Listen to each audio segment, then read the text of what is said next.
আসসালামু আলাইকুম। আবারও হাজির হয়ে গেলাম অনেক দিন পরে নতুন আরেকটা কোশ্চেন এবং অ্যান্সারের পর্ব নিয়ে। আজকের ভিডিওর মাধ্যমে আপনারা অনেক কিছু জানতে পারবেন, সো ভিডিওটা খুবই ইম্পর্টেন্ট। চলেন শুরু করা যাক। প্রথম প্রশ্নটা হচ্ছে শাহিন আলমের। ওনার প্রশ্নটা হচ্ছে আর্চার C54 রাউটারের 5 গিগাহার্টসে ম্যাক্সিমাম থ্রুপুট হচ্ছে, এটা ব্যান্ডউইথ হবে, আসলে থ্রুপুট হবে না। যাই হোক, ব্যান্ডউইথটা হচ্ছে 866 Mbps। এখন ওনার যে মোবাইল সেটা হচ্ছে রেডমি নোট 10 প্রো, এবং এটার যে ম্যাক্স স্পিড উনি যতটুকু জানে সেটা হচ্ছে 866 Mbps সাপোর্ট করে, কিন্তু উনি লিঙ্ক স্পিড পাচ্ছেন 433 Mbps। তো ওনার প্রশ্নটা হচ্ছে যে উনি এখন পর্যন্ত মুমিমো অপশনটা চালু করে নাই, এখন লিঙ্ক স্পিডটা মুমিমোর কারণে ওনার কম আসতেছে কিনা সেই জিনিসটা উনি জানতে চাচ্ছেন। ফার্স্ট অফ অল ভাই, মুমিমোর সাথে আসলে লিঙ্ক স্পিডের ডিরেক্ট কোনো সম্পর্ক নাই। মুমিমো বন্ধ করে রাখলে যে লিঙ্ক স্পিড কম পাবেন এরকম কোনো সিস্টেম নাই। সো মুমিমোটা হচ্ছে আসলে কতগুলো ডিভাইসে আপনি একসঙ্গে ডাটা অপারেট করতে পারবেন, ডাটা ফ্লো নিশ্চিত করতে পারবেন, সেই জিনিসটা ডিসাইড হয়। আপনার ব্যান্ডউইথের যে এফিসিয়েন্সি সেই জিনিসটা নিশ্চিত করবে হচ্ছে মুমিমো। অর্থাৎ আপনার 5 গিগাহার্টসে যে 866 Mbps এইটার সর্বোচ্চ এফিসিয়েন্সিটা নিশ্চিত করবে হচ্ছে মুমিমো। সো আপনি এতটুকু নিশ্চিত থাকেন যে মুমিমোর কারণে আপনি লিঙ্ক স্পিডটা কম পাচ্ছেন না। এবার আসেন আসল পয়েন্টে। আপনার যে মোবাইল ফোনটার কথা আপনি বলছেন সেটা আসলে কতটুকু লিঙ্ক স্পিড সাপোর্ট করে এই জিনিসটা আমার জানা নাই, কারণ আমি এটা টেস্ট করে দেখি নাই এখন পর্যন্ত। এখন যেহেতু আপনি বলতেছেন যে আপনি ওই জিনিসটাতে নিশ্চিত যে আপনার মোবাইল ফোনটা 866 Mbps সাপোর্ট করে, তাহলে এখন আমরা মুমিমো থেকে নজর ফিরিয়ে আসেন দেখি কোন কারণে লিঙ্ক স্পিডটা কম পাইতে পারে। এটার অন্যতম একটা কারণ হইতে পারে যে আপনি হয়তো বা চ্যানেল উইথটাকে কমায় রাখছেন। 5 গিগাহার্টসের যে চ্যানেল উইথ ওটা দেখেন যে 20, 40, 80 এভাবে আপনার রাউটারের মধ্যে দেওয়া আছে। এখন এই হিসাবে যদি আপনার রাউটারে দেওয়া থাকে তাহলে ওখান থেকে যদি 80 সিলেক্ট করেন তাহলে আপনি সর্বোচ্চ 866 পাবেন। যদি 40 সিলেক্ট করেন তাহলে তার অর্ধেক পাবেন। যদি 20 সিলেক্ট করেন তাহলে তার অর্ধেক পাবেন। অর্থাৎ আপনি চ্যানেল উইথটা যত কমায় আনবেন আপনার লিঙ্ক স্পিডটা সঙ্গে সঙ্গে কমতে থাকবে। সো আপনি দেখেন যে আপনি হয়তো বা লিঙ্ক স্পিডটাকে 40 করে রাখছেন, যার কারণে আপনি 433 Mbps পাচ্ছেন। এখন আপনি তার আগে আরেকটু শিওর হন যে আপনার ওই মোবাইলটা 866 Mbps আসলেই সাপোর্ট করে কিনা। তারপরে আপনি দেখেন যে আপনার এটা 80 মেগাহার্টজ করা আছে কিনা। যদি দুইটাই ঠিক থাকে আই থিঙ্ক না পাওয়ার কোনো কারণ নাই। পরের প্রশ্নটা যিনি করেছেন ওনার আইডিটা দেখেন রফিক টেলিমার্ক। তা উনি যেটা লিখেছেন যে উনি 1200 Mbps একটা রাউটার ব্যবহার করেন, বাট ওনার লিঙ্ক স্পিডটা 433 এবং 72 Mbps পাচ্ছে, অর্থাৎ এর উপরে পাচ্ছে না। উনি চ্যানেল উইথের মেগাহার্টসও পরিবর্তন করে দেখছেন, কোনো কাজ হচ্ছে না। কি সমস্যা সেটা উনি জানতে চাচ্ছেন। রফিক ভাই, ওই আগের প্রশ্নের উত্তর যদি আপনি শুনে থাকেন তাহলে আপনি হয়তো অনেক কিছু বুঝে গেছেন। আপনি মোটামুটি শিওর হন যে আপনার ওই মোবাইল ফোনগুলো সর্বোচ্চ কতটা কানেকশন স্পিড সাপোর্ট করে। এখন আপনি যদি দেখেন যে আপনার মোবাইল ফোনটা আসলে 866 Mbps পায় না, যেমন AC 1200 রাউটার থেকে আপনি 866 Mbps পাবেন। যদি আপনার ওই মোবাইল ফোনটা সাপোর্ট না করে তাহলে কিন্তু আপনি সেটা পাবেন না। চ্যানেল উইথের মেগাহার্টজ বাড়াইলেই যে আপনি ওইটার সর্বোচ্চটা ইউজ করতে পারবেন এমন কথা নাই, আপনার মোবাইল ফোনকেও সাপোর্ট করতে হবে। এরপরের প্রশ্নটা করছেন খালেক ভাই। উনি লিখছেন যে আপনার ভিডিও দেখে আমি C64 রাউটার কিনছি, ভিসলের একটা মডেল লিখছেন, এই অনুটা কিনছি। এখন আমার কত Mbps লাইন নেওয়া প্রয়োজন? 10 থেকে 12টা মোবাইল ফোন ইউজ করব। ফার্স্ট অফ অল আপনার রাউটার এবং অনুর যে চয়েস সেটা খুবই ভালো হয়েছে এবং আপনি খুবই ভালো অনু এবং রাউটার কিনছেন। এখন কথা হচ্ছে যে আপনি কত Mbps এর লাইন নেবেন আপনার আইএসপির কাছ থেকে। আপনি দেখেন যে 10 থেকে 12টা মোবাইলের কোনটায় কয়টা কাজ আপনি করবেন। অর্থাৎ অনেকগুলো কাজ আছে, যেমন ধরেন ইউটিউবিং হতে পারে, ফেসবুকিং হতে পারে, তারপরে গেমিং হতে পারে। সবগুলো মোবাইল ফোন দিয়ে যদি আপনি একসঙ্গে এইচডি স্ট্রিমিং করেন অথবা একসাথে গেমিং করেন তাহলে কিন্তু হিসাবটা অন্যরকম হচ্ছে। আবার যদি এমন হয় যে কিছু মোবাইল আছে গেমিং করবে, কিছু মোবাইল আছে এইচডি স্ট্রিমিং করবে, কিছু মোবাইল আছে ফেসবুকিং করবে, তাহলে আপনি আমার এই ভিডিওটা একটু ফলো করেন। এখানে একদম ডিটেল ক্যালকুলেশন করে দেওয়া আছে। এটা আসলে মুখস্থ এইভাবে বলার কোনো সিস্টেম নাই।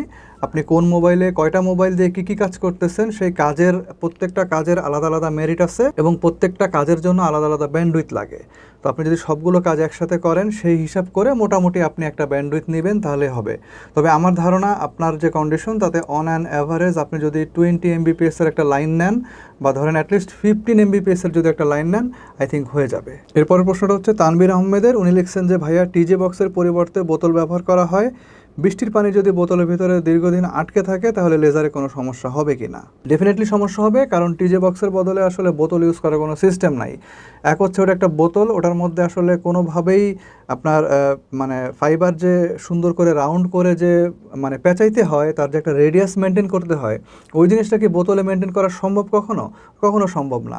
সো আপনার রিফ্লেকশন যেটা আলোর, সেই রিফ্লেকশনটা অবশ্যই ক্ষতিগ্রস্ত হবে এবং আপনি প্রপার রিফ্লেকশন যদি না হয় আপনার সেখানে ল্যাটেন্সি বাড়বে, সেখানে প্যাকেট লস হবে। আর সবচেয়ে বড় কথা হচ্ছে যে এই জিনিসটা আসলে ডিসেন্ট না। এটা আপনি কেন করবেন? একটা টিজে বক্সের দাম হচ্ছে 40 টাকা 50 টাকা। আপনার কোকের বোতল একটা পয়রা আছে রাস্তায়, সেটা নিয়ে আপনি ভিতরে ফাইবার ঢুকাই দিলেন, এই বিজনেস করার তো আসলে আমি কোনো মানেই দেখি না। আপনি নিজে ঠকতেছেন, আপনার ব্যান্ডউইথের সমস্যা হইতেছে অ্যাজ এ আইএসপি, আপনি আপনার কাস্টমারকে ঠকাইতেছেন। কেন, কি দরকার? একটা নর্মাল দেখে হলেও টিজে বক্স ইউজ করেন না, সমস্যা কি? সেকেন্ডলি হচ্ছে টিজে বক্সের বদলে যে বোতলটা ইউজ করছেন সেই বোতলের মধ্যে যদি পানি থাকে তাহলে কী অবস্থা হবে আপনি দেখেন। আমরা জানি যে কোনো জিনিস যদি আপনি অনবরত পানির মধ্যে ভিজায় রাখেন সেটা কিন্তু টেম্পার ছেড়ে দিবে। এখন যে ফাইবারটা আপনার বোতলের মধ্যে আপনি ভরে রাখছেন, ফাইবারটা কিন্তু ওপেন আছে এবং তার মধ্যে আছে আবার পানি। সো কিছুদিন পরেই দেখবেন যে ওইটা টেম্পার ছেড়ে দিছে, এবং আপনার ফাইবার যখন টেম্পার ছেড়ে দিবে ফাইবারটা কিন্তু ভঙ্গুর হয়ে যাবে, ফাইবারের ভিতরকার যে গঠন সেটা নষ্ট হবে। আর ফাইবারের ভিতরকার গঠন নষ্ট হইলে সেটা প্রপারলি আলো রিফ্লেকশন করতে পারবে না। আলো রিফ্লেকশন না করতে পারলে কী হবে আপনি বুঝতে পারতেছেন। সেখানে ব্যান্ডউইথ এবং ডাটা ফ্লো দুইটাই ক্ষতিগ্রস্ত হবে। আপনি নিজে ঠকবেন, আপনার কাস্টমার ঠকবে। এর পরের প্রশ্ন হচ্ছে সেফাত মাহমুদের। উনি বলছেন যে ব্রডব্যান্ড কানেকশনের জন্য 5 dBi রাউটার কিনতে নিষেধ করছে ওনাদের আইএসপি, কারণ তারা বলে যে আগামী কয়েকদিনের ভিতরে 5 dBi রাউটারের ফার্মওয়্যার আপডেট বন্ধ হয়ে যাবে। এখন QD-WR1300 মডেলের ডুয়েল ব্যান্ডের রাউটারের এন্টিনা কিন্তু 5 dBi। এখন আমি QD-WR1300 ডুয়েল ব্যান্ডের রাউটার কিনলে কি কোনো সমস্যা হবে? এর সমাধান কি? আসলে আমি বুঝতেছি না যে উনি 5 dBi এন্টিনা কেন বন্ধ হবে, কি কারণে বলছে, আই হ্যাভ নো আইডিয়া। কারণ এখন যত রাউটার আছে বেশিরভাগই কিন্তু 5 dBi এন্টিনার, এবং সামনে আরও অন্তত পক্ষে 2-4-5 বছরে 5 dBi রাউটার আসলে চেঞ্জ হওয়ার কোনো সম্ভাবনা নাই। উনি কি আসলে 5 dBi এন্টিনা বলতে অন্য কিছু মিন করছে কিনা আমি বলতে পারবো না। খুব সম্ভবত উনি 2.4 GHz টিগার্স এসব কিছু মনে করতে পারে। 2.4 GHz এর রাউটার এখন কেনা ঠিক না। আপনি 5 GHz সাপোর্ট করে এরকম একটা রাউটার কিনবেন, তাইলে আপনি দীর্ঘদিন যাবত চালাইতে পারবেন। ডুয়েল ব্যান্ড রাউটারের সাথে 5 dBi এর কিন্তু কোনো সম্পর্ক নাই। আপনার 5 dBi এন্টিনা যে কোনো রাউটারেই থাকতে পারে। অনেক হাই এন্ডের রাউটারে দেখবেন যে আপনার 5 dBi এন্টিনা দিয়ে ছেড়ে দিচ্ছে। 5 dBi এন্টিনার সাথে আবার উনি বলছেন যে ফার্মওয়্যার আপডেট আসা বন্ধ হয়ে যাবে। মানে এটা আসলে ঠিক না। এই জিনিসটা ওনার অ্যাজাম্পশনটা আসলে ঠিক না। আপনি নিশ্চিন্তে যে কোনো ডুয়েল ব্যান্ড রাউটার কিনতে পারেন, কোনো সমস্যা নেই। তবে চেষ্টা করবেন একটু আপডেটেড মডেলের যে রাউটারগুলো আছে, আপনি যেটার কথা উল্লেখ করলেন যে WR1300 নাকি M1300, এটা আপনি কিনতে পারেন চাইলে, সমস্যা নেই, এটার ফার্মওয়্যার আপডেট আসবে। 2.4 GHz এর রাউটার আসলে কেনার দরকার নাই এই মুহূর্তে। সিনথেক্স টেক উনি লিখছেন যে আইএসপি ওনার বাসায় একটা অনু বসাইছে, কিন্তু ওনার এই অনু থেকে উনি পাশের বাসায় আরেকজনকে লাইন দিছে, ওনাকে আবার অনু দেয় নাই। এখন প্রশ্ন হচ্ছে একই অনু থেকে আর একটা লাইন আরেকজনকে দিলে কি নেট স্পিড কমে যাওয়ার কোনো সম্ভাবনা আছে কিনা? দেখেন, আমরা না আসলে অনেক সময় নেট স্পিড এবং ব্যান্ডউইথকে গোলায় ফেলাই দিই। নেট স্পিড এবং ব্যান্ডউইথের আসলে সম্পর্ক আছে, বাট দুইটা কিন্তু এক না। আপনি যে সমস্যাটার কথা বলছেন যে আপনার বাসায় অনু দিছে এবং আপনার অনু থেকে আর একটা লাইন বের করে সে পাশের বাসায় দিছে, আর যে 45-এর প্যাচ কর্ডের মাধ্যমে, বা আপনি ওইটাকে একটা কেবল বলতে পারেন, কেবলের মাধ্যমে দিছে। এতে করে আপনার হয়তো স্পিডটা কমবে না, বাট ব্যান্ডউইথটা শেয়ার হবে। আপনি যদি 5 Mbps এর লাইন নেন, আপনি যখন ডাউনলোড স্পিড টেস্ট করবেন আপনি 5 Mbps পাবেন, যদিও ওই 5 Mbpsটা আবার আরেকজন শেয়ার করতেছে। আপনার 5 Mbps বা আপনার 10 Mbps যেটাই হোক না কেন, সেটা কিন্তু আরেকজন শেয়ার করতেছে। এটা হচ্ছে অনলি শেয়ারিংয়ের জন্য দিচ্ছে তারা। হ্যাঁ, এটা ঠিক যে আপনাদের দুইজনের ডাটা ওখানে চলে আসবে ব্যান্ডউইথের মধ্যে, একই ব্যান্ডউইথে চলে আসার ফলে যেটা হবে যে সবার ডাটা যদি একসাথে চলে আসে তখন সেখানে কিন্তু জায়গাটা অনেক কমে যায়। যেমন একটা রাস্তা শুধু আপনি একাই ব্যবহার করেন, আর একটা রাস্তা আমি আপনি দুজন মিলে ব্যবহার করতেছি। হয়তোবা রাস্তাটা একটু বড় আছে, সমস্যা নাই, বাট দুজনের গাড়ি যখন চলে আসবে না, তখন কিন্তু দুজনকেই দেখে দেখে চালাইতে হবে। তখন হবে কি, রাস্তাটা শেয়ার হয়ে চালাবে। বাট রাস্তা কিন্তু রাস্তার জায়গাতে আছে, রাস্তার সাইজ কিন্তু সেই 60 ফিট, হয়তো বা রাস্তাটা সেটা 60 ফিটই আছে, রাস্তা কিন্তু কমে নাই। রাস্তাটা আমরা দুজন শেয়ার করে চালাচ্ছি। আপনার ক্ষেত্রেও জিনিসটা একই হচ্ছে। আপনার যে ব্যান্ডউইথটা আছে সেই ব্যান্ডউইথটা উনিও শেয়ার করতেছে আপনার সাথে। এখন দেখেন, যদি আপনার স্পিড যদি আপনার কাছে কম মনে হয়, আপনি যদি ডাউনলোড স্পিড যদি কম পান, ওই যে ব্যান্ডউইথের 8/1 আপনি ডাউনলোড স্পিড পাবেন, সেটা যদি না পান, দেন আপনি আপনার আইএসপির কাছে কমপ্লেন করেন। আদারওয়াইজ আমার মনে হয় খুব বেশি একটা সমস্যা আপনার হবে না। তবে হ্যাঁ, আরেকটা জিনিস হইতে পারে, যেহেতু এটা আপনার অনু থেকে নিছে, আপনার অনুর পারফরমেন্সের উপরেও এটা একটা হ্যাম্পার করতে পারে। আমি জানি না আসলে আপনার অনুটা কোন অনু দিছে তারা।